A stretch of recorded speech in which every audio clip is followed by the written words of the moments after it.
Hola queridos oyentes, estamos ya comunicándonos con la emisora de Radio Sintonía 1420 AM para el programa de hoy en sintonía con Cipriano.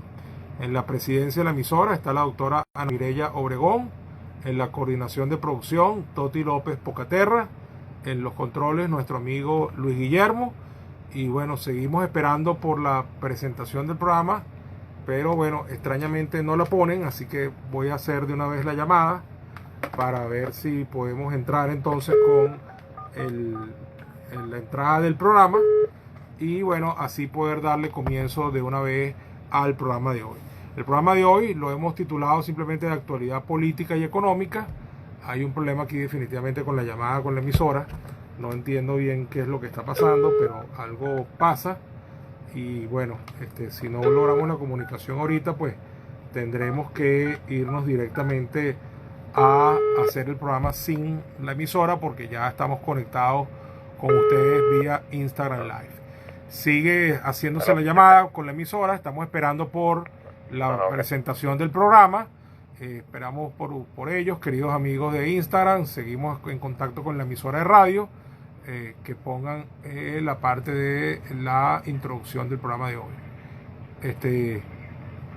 Bueno, no suena aquí la introducción del programa, sin embargo, bueno, voy a hacer yo sin que suene la introducción del programa de Radio Sintonía, por respeto a los oyentes de la radio, pues simplemente lo haremos sin la introducción institucional de la emisora. Vamos entonces al aire. Quiero decirles que, como les dije ya, vamos a hacer una introducción de temas generales de la política nacional, ¿no? Bueno, yo no sé qué pasa con la emisora, porque es como si agarraran y colgaran. Hay un problema aquí con la línea. Ya he llamado varias veces, me atienden el teléfono, pero no terminan de ponernos al aire. No sé si estamos o no estamos al aire. En dado caso, la llamada está conectada, así que me quedo aquí con ustedes. Bueno, queridos amigos, vamos a plantear los temas que quería yo plantear el día de hoy, ¿no? En primer lugar, quería hablarles de la inflación. Ya la Comisión de Finanzas el día de ayer presentó sus cifras de la inflación del mes de julio, la anualizada y la acumulada. Saludos a Aquiles Heredia y a Francisco Salcedo, que están conectados en la cuenta, en la transmisión en vivo en Instagram.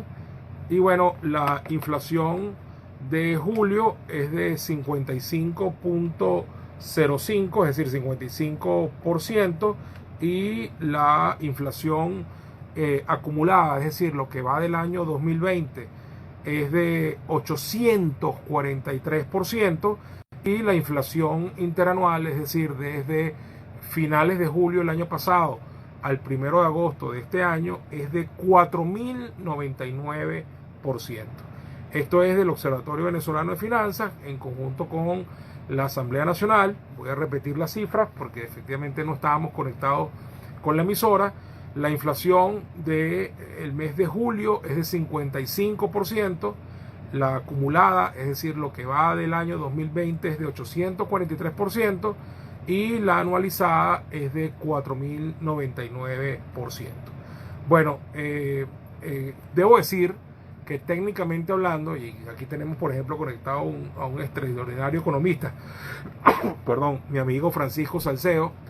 Francisco puede certificar que técnicamente hablando se considera que se está en hiperinflación cuando la tasa de variación mensual de los precios supera el 50%. Y justamente esta es la situación de julio, y así ha sido varias veces a lo largo del año, y ni hablar de los años anteriores donde ha sido incluso mucho peor. Y mientras que no tengamos 6 meses seguidos sin registrar inflación mensual de 50% más, es decir, que la inflación sea por menos de 50 durante 6 meses seguidos, pues no podremos considerar que hemos salido de la hiperinflación. Esta situación se ha prolongado excesivamente. La mayoría de los países logran salir de los procesos hiperinflacionarios entre 12 y 18 meses. La nuestra ya tiene más de 2 años y no se vislumbra la salida. Y entre otras cosas, no hay salida y no hay solución por la manera como el régimen maneja el problema económico en Venezuela. Mientras lo sigan manejando a punta de realazo, como se dice técnicamente, inyectándole dinero a la economía a través de la emisión de dinero inorgánico, es decir, de aumentar la masa monetaria, o como dirían técnicamente los economistas, de monetizar el déficit. Lo que pasa es que eso es un término que poca gente entiende. En cambio, emitir dinero sin sustento es algo que se puede entender mejor. Mientras usted siga metiendo dinero en la economía, sin que eso tenga como contrapartida una oferta de bienes y servicios que se corresponda con esa cantidad de dinero, pues siempre tendrá mucho dinero persiguiendo pocos bienes, y eso siempre va a presionar a los precios al alza. Entonces, esa es la situación que se está planteando aquí. La del 2018 fue gravísima, 1.700.000%. Algunos dicen que fue incluso superior a 2 millones%, y esa de 2018 llegó a ser una de las inflaciones más altas de la historia de la humanidad, junto con las de Hungría, Alemania, Grecia y Zimbabue, que son los otros graves casos que hay.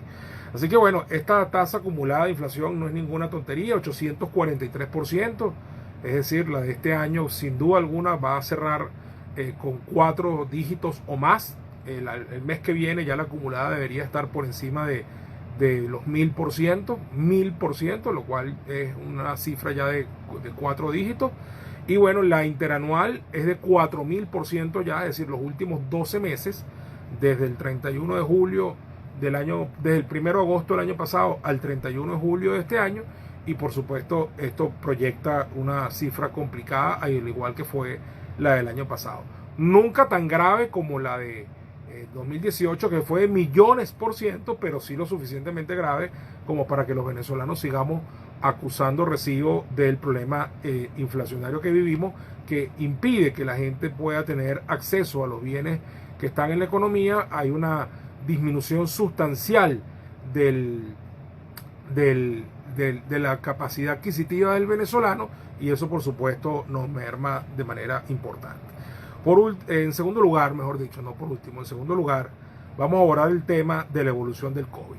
Aquí estamos diciendo desde el mes de abril, desde que salió el informe de la Academia de Ciencias Naturales, que la tasa de contagio diario podía llegar a 1000 casos nuevos cada día a partir del mes de junio. Esa fue la proyección de la Academia, recibió centenares de amenazas, incluso en el reality show este que se hace los miércoles los mencionaron, los amenazaron con ir detenidos, que le iban a hacer la operación Tuntún a los miembros de la academia, como si acaso eso no hubiera sido un informe suficientemente serio y sustentado. Bueno, y en su modelo matemático, porque fue una cosa conjunta entre la Academia de Ciencias Naturales, la Academia de Matemáticas y otras academias, llegaron a la conclusión de que tendríamos una tasa de 1000 contagios diarios para el mes de junio.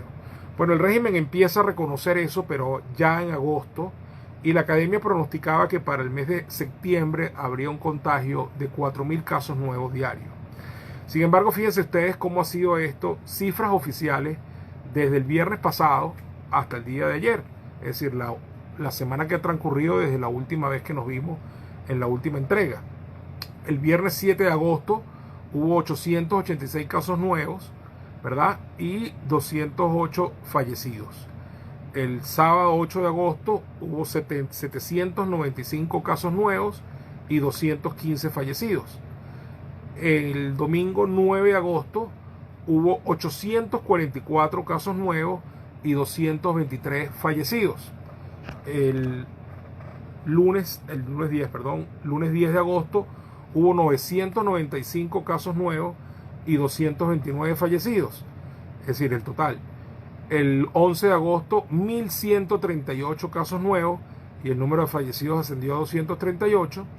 Y el miércoles 12 de agosto ayer hubo 1150 casos nuevos, es decir, llevamos 2 días con cifras oficiales por encima de 1000, y de hecho la del lunes en 995, es decir, casi 1000, y un total de 238 fallecidos, para un total de casos totales del país de 29.088 casos de contagio. No ha salido el parte de hoy, hasta donde yo pude hacerle seguimiento, pero con casi toda seguridad, estimados oyentes de Radio Sintonía y quienes nos están siguiendo por la transmisión en vivo por Instagram, con casi toda seguridad, si la cifra de ayer cerró en 29.088 y ya estamos por encima de 1.000 contagios diarios reconocidos oficialmente, porque según la academia estamos en esta situación desde junio, ya hoy en día podrían ser 2.000, 2.500 casos diarios, pues eso quiere decir que con toda seguridad el día de hoy, en cifras oficiales, se traspasará los 30.000 casos de contagio del COVID-19. Bueno, por aquí nos saluda, se han unido muchas personas, mi tía Belma Soltero, Jan Auxiliadora, Noemí Duarte, Mildred, saludos a todos, buenas tardes, nos dan por aquí, saludos a todos, bienvenidos a la transmisión por mi cuenta de Instagram Live, @HerediaCipriano, y bueno, también transmitimos por Radio Sintonía 1420 AM en el dial, la página web www.radiosintonía1420.com.be, recordando siempre que ese 1420 es en números y no en cifras. Bueno, situación grave, estimados amigos, como les venía diciendo, esta ha sido la evolución de la última semana, desde el último programa de radio para acá, desde el viernes hasta el miércoles, y bueno, para el momento, repito, tenemos una tasa de contagio de 1.000 casos nuevos o más por día. Ayer, la más alta de todas, 1.150, reconocida por el régimen, un total de 238 fallecidos y un total de contagios de 29.088. Con toda seguridad, con esta tasa, el día de hoy se sobrepasa el número de 30.000 contagios en toda Venezuela, lo cual es suficientemente grave, sobre todo tomando en cuenta que hay suficientes elementos para considerar que estas cifras están por debajo de la realidad, dada el informe de la academia, dadas las proyecciones, dada la opinión de muchos expertos, y que evidentemente esto no refleja del todo lo que está ocurriendo. La situación podría ser bastante más difícil. Como les dije, la academia pronostica que para el mes de septiembre pudiera darse el pico con 4.000 contagios diarios, pero bueno, ya vemos que el régimen lleva como 2 meses de atraso en cuanto al reconocimiento de los números con respecto a los pronósticos de la asamblea. Muy bien, de la academia, perdón. Otro elemento que el día de hoy batió también un nuevo récord, traspasó una frontera, así como el COVID pasó ya la línea de los 30.000, que no lo había pasado, hoy lo está pasando, pues el dólar, el día de hoy, que el marcador de la 1 de la tarde, marcó por primera vez más de 300.000 bolívares por dólar. Parece mentira que hayamos roto esa barrera. Hace apenas semanas se estaba cotizando en 200.000, llegó a subir a 290.000 hace unos días, volvió a bajar a 280 y pico mil, pero el día de hoy se volvió a disparar, amaneció en la mañana ya muy cerca de los 300.000 y a la 1 de la tarde traspasó los 300.000 bolívares por dólar. Eso por supuesto es una situación lamentable, es una situación complicada, pone la economía sigue pues la economía en crisis. Esto junto con los números de la inflación pues no son buenas noticias para ningún venezolano. Las cosas cada vez cuestan más, el dólar cada vez está más caro, todo el componente importado por lo tanto aumenta, y además la economía está dolarizada, por lo tanto entonces si usted va a pagar cualquier cosa en bolívares, pues el equivalente de bolívares por dólar en los precios pues cada vez aumenta todos los días de una manera significativa. Entonces bueno, hoy traspasó el dólar entonces la barrera de los 300.000 bolívares por unidad, y eso por supuesto tiene un impacto en los precios importante, sobre todo cuando se va a pagar en bolívares al cambio del día un precio que está fijado en dólares, como lo hacemos muchos venezolanos que no manejamos tanto efectivo así como lo manejan otras personas, ¿no? O no tenemos cuentas en dólares abundantes ni nada por el estilo, o simplemente no las tienen, etcétera, ¿no? Bueno, muy bien. Esto en cuanto a esto, ¿no?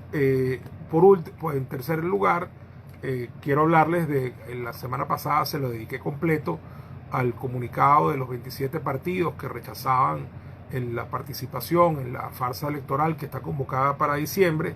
Ahí se dejó muy claro que nuestro norte seguía siendo el de conseguir unas elecciones libres, justas y verificables.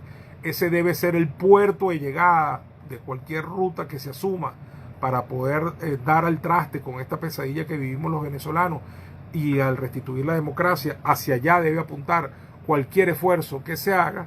Y bueno, efectivamente eso es lo que está ocurriendo, y puedo decirles el día de hoy que más allá de ese comunicado de las 27 organizaciones que leímos aquí completo el jueves pasado, que fuimos desmenuzando para que se entendiera que en principio es una postura frente al proceso convocado por el régimen, que evidentemente es una farsa electoral donde no hay condiciones y que nació viciado hasta por la misma forma como fue designado ese CNE que va a arbitrar el proceso. Por cierto, que mientras que estábamos en este programa se estaba dando a conocer la noticia de que el rector designado ilegítimamente, Rafael Simón Jiménez, se separaba de su cargo bajo razones que son un tanto incomprensibles para mí, por cuanto obviamente él ya era un dirigente político beligerante antes de asumir el cargo supuestamente de rector, que era ilegítimo, pero lo asumió de facto.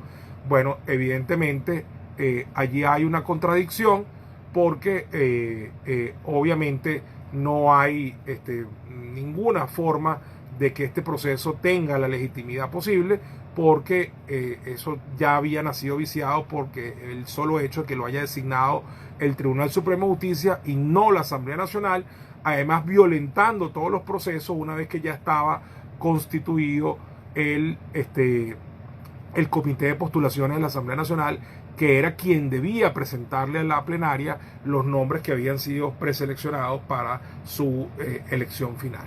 Bueno, todo eso se violentó, este proceso estaba viciado desde principio a fin, la confiscación de los partidos, la detención de dirigentes, todas las condiciones que rodean al proceso. Vemos que acaba de supuestamente culminar el registro de nuevos electores, y dicen ellos que se inscribieron 800.000 nuevas personas, y todos sabemos que eso no es verdad. No hubo 800.000 personas movilizándose a centros de inscripción que ni siquiera nadie sabía dónde estaban, y en medio de la pandemia, con la cuarentena, con las restricciones, pues mucho menos eso ocurrió. Pero bueno, Rafael Simón Jiménez se dio cuenta tarde que él era un dirigente político de pelea, de vehemencia, y no para ser árbitro de unas elecciones donde él tiene una posición tomada, y bueno, ahora anda ofreciéndose como candidato a diputado. La verdad es que de esos 5 personas que estaban allí, era quien más respeto me merecía hasta antes de ser designado rector. Pero bueno, con estas contradicciones últimamente, pues realmente uno va dándole mucho que pensar las actitudes que han asumido algunos personajes, ¿no? Bueno, lo cierto es que en ese momento yo les decía que el comunicado estaba muy claro en cuanto a que se rechazaba la participación en la farsa, pero que había la postura clara de seguir luchando por lograr llegar al puerto de las elecciones libres, justas y verificables. Eso lo dice expresamente el documento. Y yo les planteaba que evidentemente para llegar a esas elecciones libres, justas y verificables no bastaba con una abstención pasiva, sino que había que ir a la deslegitimación activa. De hecho, con ese nombre fue que se tituló el tema del programa del jueves pasado. Bueno, hoy en día está por ya andando de manera importante un pacto unitario nacional que saldrá a la luz pública a más tardar a finales de la semana que viene, y que va a contar con un consenso importante, no solamente de los actores políticos, sino de una inmensa cantidad de actores sociales, de factores reales de la sociedad venezolana, actores importantes de ONG, las fuerzas vivas, como solían llamarse anteriormente.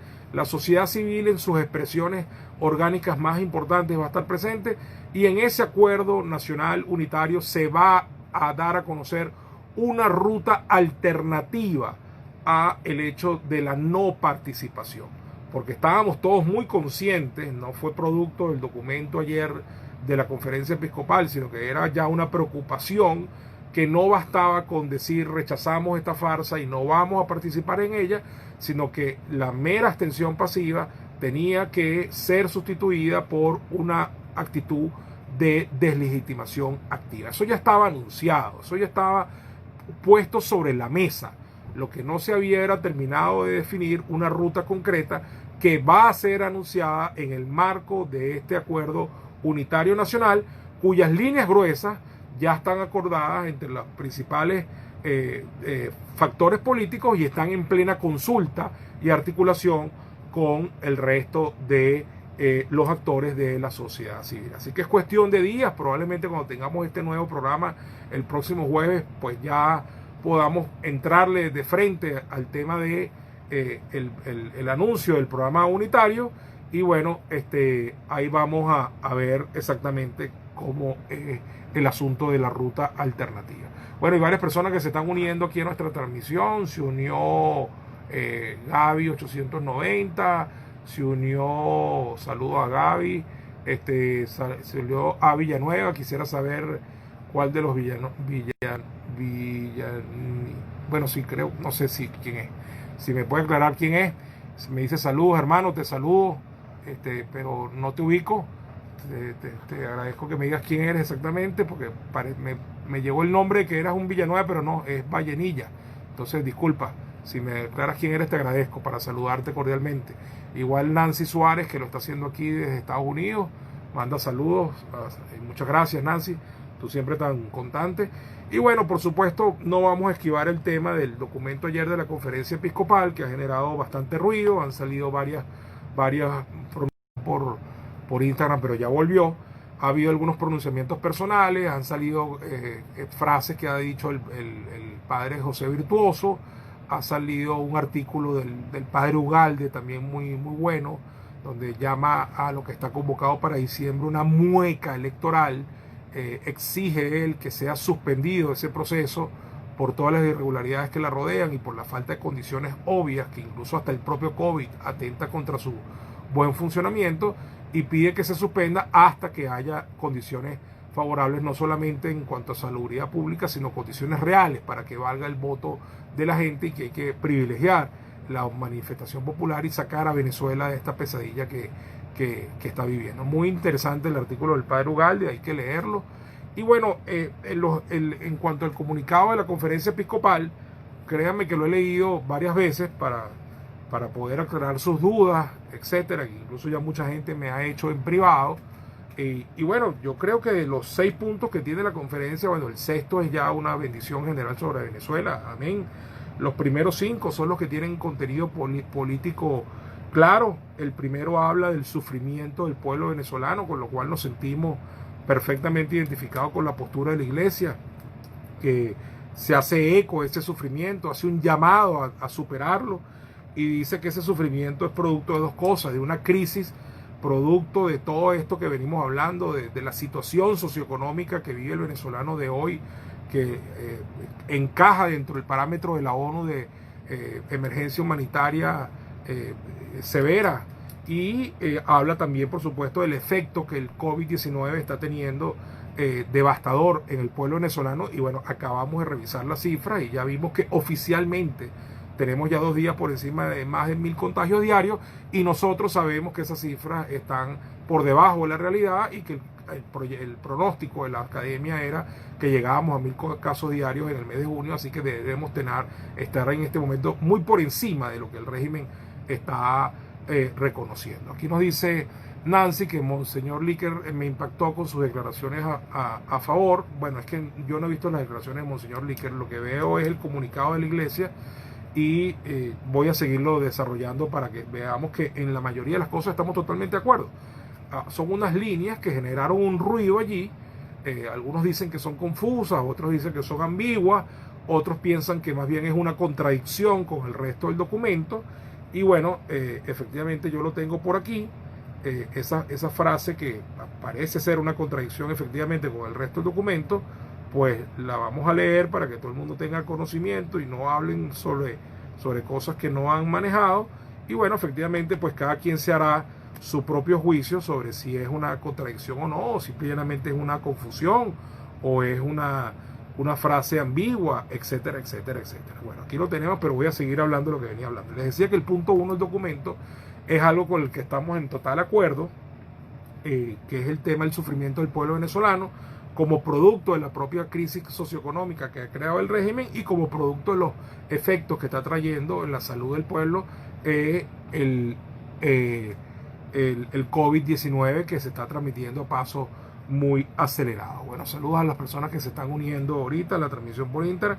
En el punto 2 dice el comunicado que hay la necesidad, voy a citar textualmente, necesidad de celebrar elecciones libres, justas e imparciales, con participación de todos los partidos y con respeto del voto ciudadano. Bueno, esta frase que está en el punto 2 de la conferencia episcopal es básicamente la esencia del comunicado de los 27 partidos políticos de la unidad que leímos aquí íntegramente el jueves pasado. Y bueno, más de acuerdo no podemos estar en que es indispensable llegar a unas elecciones libres, justas e imparciales, que nosotros llamamos libres, justas y verificables, pero que básicamente estamos hablando exactamente de lo mismo, con participación de todos los partidos. No puede haber partidos secuestrados, partidos confiscados, partidos ilegalizados, y con respeto al voto ciudadano, porque evidentemente lo que ha pasado aquí es que lo que se está convocando no son elecciones, sino que ustedes lo están invitando a ir a votar, pero no a elegir,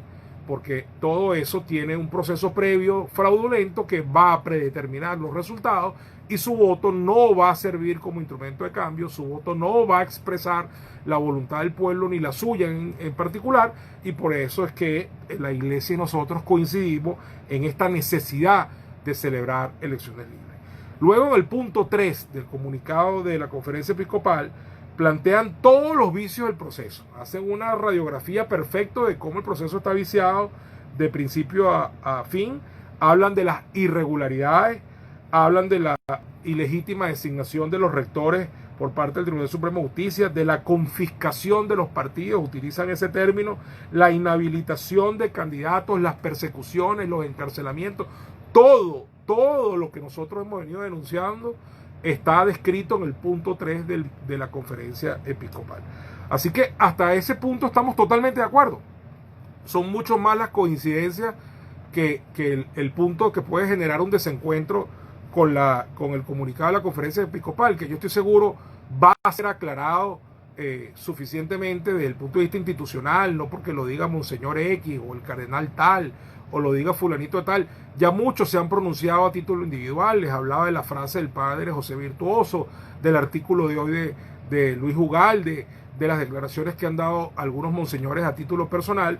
Pero bueno, lo cierto es que el punto 4 del documento hace unas consideraciones sobre la participación o no, expresa las diferentes posturas que ha habido, las de quienes decimos no participar en esa farsa, también recoge la postura de quienes dicen que sí hay que participar, pero el punto polémico, ¿verdad?, es que después de que han dicho todo lo que han dicho en los puntos 1, 2 y 3, donde denuncian el sufrimiento y la crisis, donde hablan de la necesidad de elecciones libres y justas, donde plantean todos los vicios del proceso, el punto 4, después que expone las posiciones que hay con respecto a participar o no en estas elecciones parlamentarias, no están hablando de otra, dice esto y cierra de esta manera.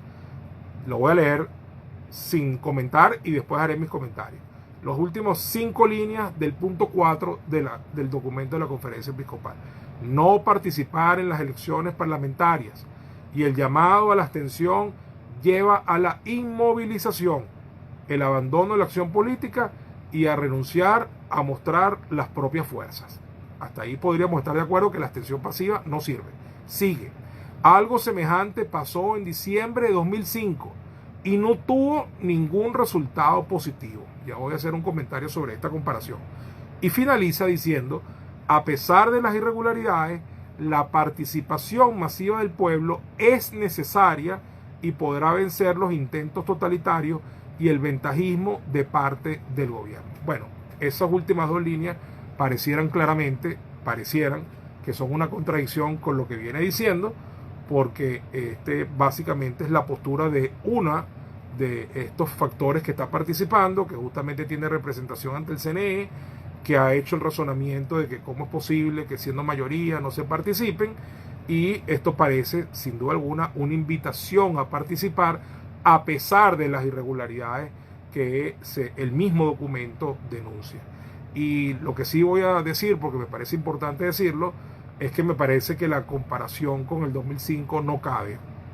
El 2005 hubo un llamado a la abstención sin ningún tipo de planificación, sin ninguna expectativa de que después ocurriera nada, sin un plan para deslegitimar al régimen, y efectivamente hubo una abstención estéril, por llamarlo así. Esa abstención no produjo ningún resultado que no fuera que el régimen se apoderara de toda la Asamblea Nacional y no pasó nada porque no había nada planificado. Y efectivamente hoy en día hay que asumir a los del 2005 como un error. Ahora, ¿por qué comparar esto con el 2005 y no compararlo con el 2018? En el 2018 decidimos no participar en la farsa de las supuestas elecciones presidenciales que fabricó Maduro para el 20 de mayo, en la cual él mismo diseñó la candidatura que quería que lo confrontara, permitió que ese candidato llegara hasta el final, montó el show electoral de ese 20 de mayo, un proceso absolutamente viciado, y prácticamente él mismo fabricó a su contendor y fabricó el resultado. Y nosotros decidimos no participar. Y de esa no participación en el 2018, que fue apenas hace 2 años, salió toda la deslegitimación de este régimen. Y desconocimos los resultados, a un punto tal que el señor candidato que se prestó para ese show, el mismo día de las elecciones, también desconoció los resultados antes de que el CNE los anunciara, sabiéndose ya perdido en una trampa que él mismo había decidido convalidar con su presencia.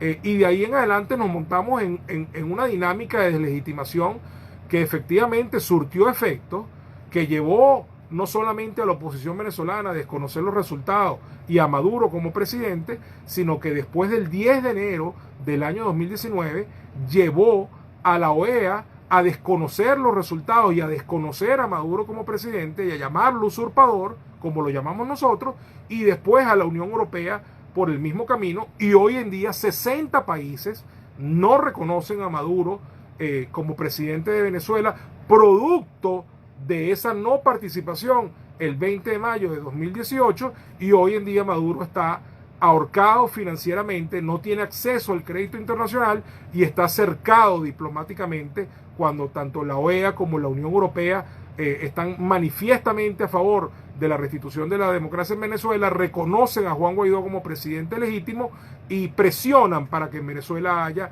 elecciones libres, justas y verificables. Y de hecho la Unión Europea incluso acaba de decir que no viene como observador porque aquí no va a haber ninguna elecciones libres y transparentes. Entonces yo me pregunto cuál era la necesidad, con qué intención se pudo haber hecho una comparación con diciembre del 2005, que no viene al caso cuando tenemos una referencia mucho más cercana, que es la del 2018, que sí viene al caso, porque es el mismo régimen, es Maduro el que está sentado ahí en la silla, es la misma jugada de la del 2018, y la del 2018 funcionó a un punto tal que ocurrió todo lo que les estoy diciendo, y me estoy quedando corto para no hablar del control de los activos y las cuentas, la sentencia del Tribunal de Inglaterra que reconoce a Guaidó, el tema del oro, el tema de los juicios que se han abierto en los Estados Unidos, de que se le puso precio incluso a la información o a la captura de varios jerarcas del régimen, de todo el tema de la denuncia del narcotráfico internacional y el terrorismo.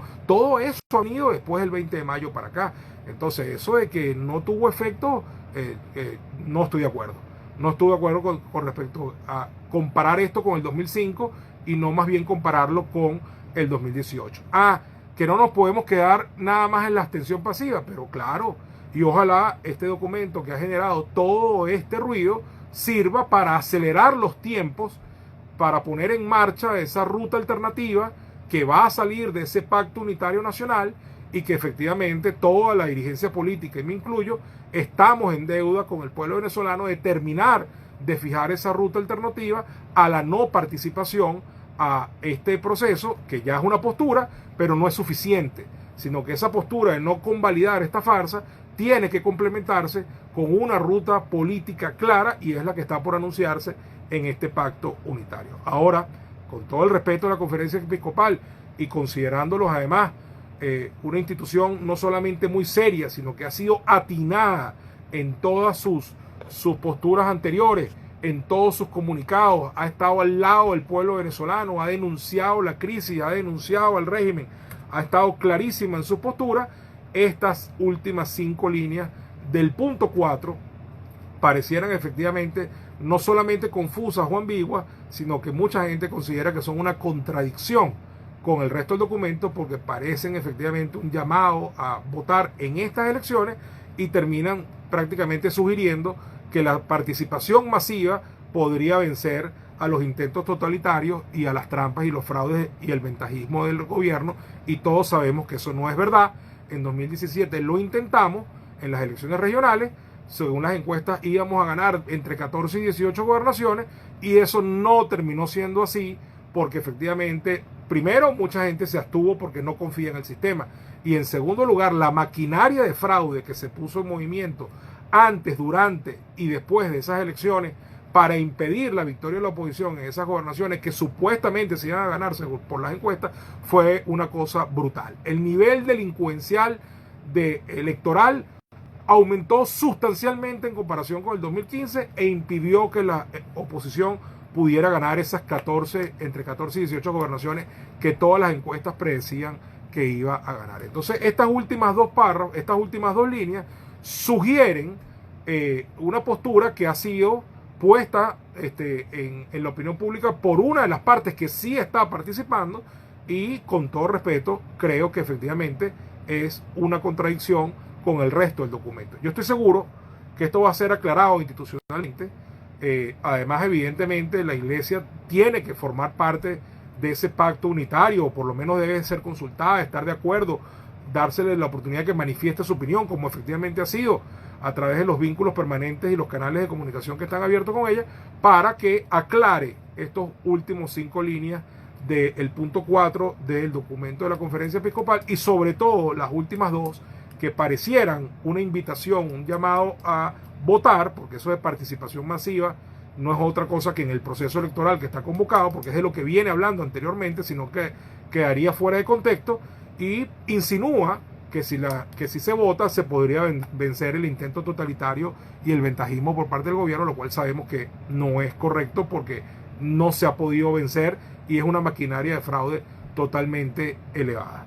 Y bueno, por último, el punto 5 habla de participación plena, incluyente de todos los partidos, llama a un sentido de obligación, a un sentido trascendente, a lograr los objetivos superiores de Venezuela, y un llamado por trabajar a todos los dirigentes políticos, a todos los partidos unidos por el bien común. Como ustedes verán, queridos amigos, de los 6 puntos que tiene el documento, sacando el 6º, que nada más es una bendición, amén, los otros 5 que se refieren a la política, estamos de acuerdo en todos, en 4 de los 5. Y sin embargo, lo que hace ruido son las últimas 5 líneas del punto 4, porque las líneas anteriores son una presentación de las posturas que hay frente al evento electoral. Y efectivamente, yo con el máximo respeto posible llamaría y le diría a los amigos, los respetables monseñores y miembros de la Conferencia Episcopal Venezolana, que revisen la redacción de esas últimas 5 líneas del punto 4 para que lleguen ustedes mismos a la conclusión si eso es realmente lo que el documento quería expresar o no, porque lo cierto es que efectivamente ha generado un ruido enorme. Algunos lo han visto como incluso un cambio radical de posición de la Iglesia. Yo no creo que así sea por todo lo demás que dice el resto del documento, pero efectivamente estas líneas han generado un ruido en la opinión pública que pueden tener una consecuencia positiva, como lo es acelerar los tiempos de la definición de esa ruta política alternativa, ¿verdad?, que tiene que complementar a la no participación en el evento, en el fraude, en la farsa, pero también tiene como elemento negativo que ha generado una confusión importante en el pueblo venezolano, que es mayoritariamente católico, con respecto a cuál es la posición entonces en concreto de la Conferencia Episcopal respecto al proceso convocado por el régimen para diciembre de este año. Creo que es responsabilidad de la propia conferencia aclarar estas 5 líneas del punto 4 que han generado este enorme ruido. Bueno, queridos radioescuchas, queridos amigos que se han conectado, aquí está se conectó varias personas aquí, está la Logia Sol de América, Rodolfo Salazar, Nancy Suárez, Mike Ramos, a quien saludamos también. Bueno, hay cosas por supuesto que yo no voy a repetir aquí, pero bueno, la gente se expresa libremente a través de la cuenta Instagram, como seguramente lo estarán haciendo a través de la página web de la emisora. Yo hago un llamado simplemente al entendimiento, a la conciliación de las posiciones. Estamos todos básicamente apuntando hacia lo mismo, que Venezuela recupere su democracia, que logremos salir de esta pesadilla, que salgamos de esta enorme crisis político, económico y social que estamos viviendo, que el pueblo venezolano deje de sufrir de la manera que está sufriendo. Todos entendemos que nada de eso va a ocurrir mientras que Maduro siga en Miraflores. Todos apuntamos hacia un cambio político. Todos estamos de acuerdo con que el corolario de ese cambio político tiene que ser que se realicen unas elecciones libres, justas y verificables. Y simplemente lo que creo es que positivamente este comunicado puede impactar en que los tiempos se aceleren para poner esa ruta en escena, pero también creo que la conferencia está obligada a aclarar qué quiso decir con estas 5 líneas del punto 4 para aplacar la confusión que se ha generado en la opinión pública y en el pueblo en general, en la feligresía y en el pueblo venezolano con respecto a cuál es la posición en concreto, porque parece una contradicción con el resto del documento. Pero en la mayoría de lo que dice el documento estamos totalmente de acuerdo, apuntamos hacia lo mismo y estoy seguro que cuando volvamos a hablar el jueves que viene vamos a tener una posición unitaria, consensuada, fortalecida, que va a apuntalar hacia el cambio político en Venezuela este mismo año y vamos a lograr eso que todos ansiamos y por lo que muchos trabajamos todos los días, que es ese cambio político que logre la restitución de la democracia en Venezuela y empezar la reconstrucción del país que está en ruinas por donde quiera que se lo mire. Bueno, se han sumado varias personas, Solconto, estuve sin señal de Movistar y el internet caído. Bueno, esa es lamentablemente la realidad de Venezuela. Venezuela tiene la peor conectividad a internet de América Latina. Nancy nos dice que sí hubo mucho ruido con ese comunicado, que gracias por la aclaratoria. Bueno, claro, y por eso lo quise leer, para que la gente viera cuál es el texto y no especulemos sobre cosas que oímos o que dicen los demás, sino que ustedes mismos oyeran cuáles son las 5 líneas que hacen ruido. Dentro de esas 5, 2 en particular.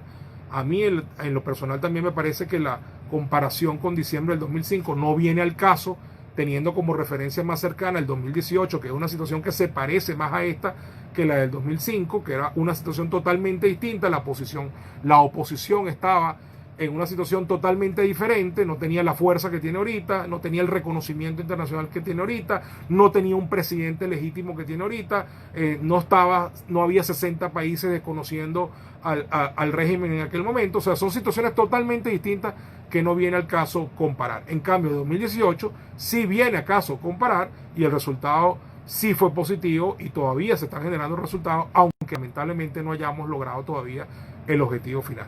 Pero el objetivo final y superior, si Dios quiere, lo vamos a lograr antes que termine este año y yo espero que el próximo jueves, cuando tengamos este programa, una de las cosas de las que estemos hablando es del contenido del Acuerdo Unitario Nacional, que se dará a conocer pronto y donde ya están delineadas las líneas gruesas y se está en este momento que estamos viéndonos aquí en plena consulta y articulación con el resto de los factores de la sociedad venezolana para que sea lo más amplio, unitario y fortalecido posible y nos conduzca por el camino por el cual podamos recuperar la democracia y empezar a reconstruir el país.